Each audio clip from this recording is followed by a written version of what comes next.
I have written this about the building of the Bateaux, and I'm going to read it to you. And it starts in, perhaps no other aspect of this great and ill-starred undertaking is indeed as controversial, unless it be the turning back of Colonel Enos, as those 200 bateaux built upon the Kennebec at then Gardnerstown, some 10 miles below the first falls on the east bank at Colborne's. Built in not over 15 of the waning days of summer, at a time in history when, backed up to a wilderness forest of virgin white oak and pine, armed principally with sharp broadaxe, a skillfully used draw knife, plus a wood-framed saw, workmen were capable of executing a near miracle in production.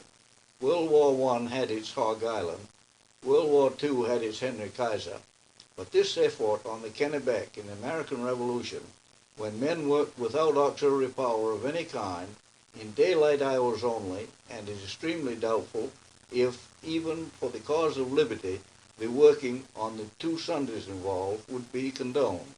This has to rank high in the annals of military construction.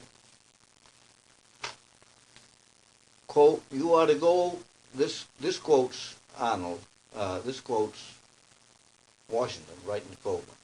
Quote, you are to go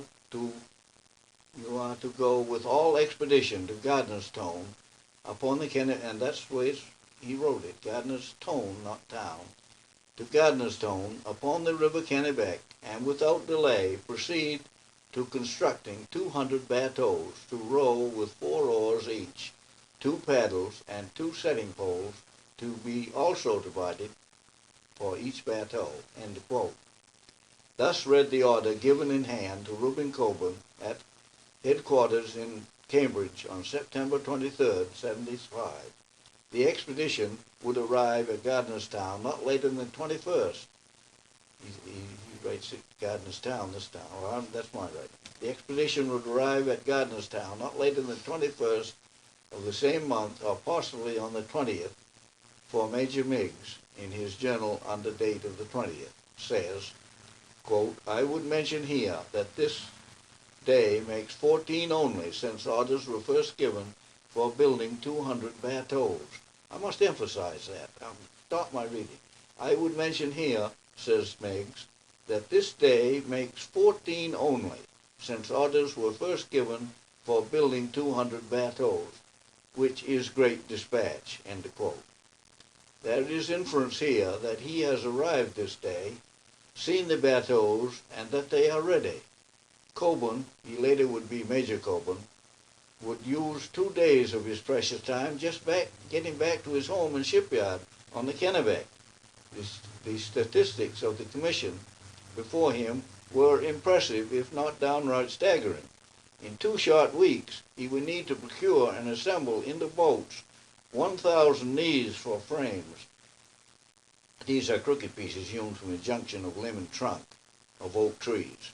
16,000 board feet of white pine boards, varying in length from 12 to 24 feet in length by 18 to 20 inches wide, long since unprocurable. These to be fastened together with a minimum of 10,000 handmade nails. 800 oars would have to be made, 400 setting poles, probably 10 or 12 feet long, would be made, and then footed by the blacksmith with a spike, the better to grab the bottom.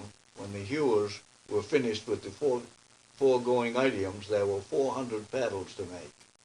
Lest it should be seen, lest it would seem that this should complete the minor items, let us not forget that those 800 oars would need 1,600 thole pins.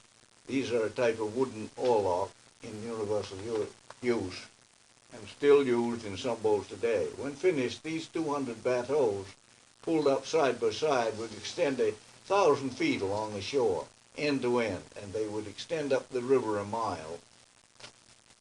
There is little agreement among researchers and historians in any area of this important project. Important because without the bateaux there would have been no march to Quebec. were they paid for? Yes and no. Were they proper vehicle for the job at hand in the first place?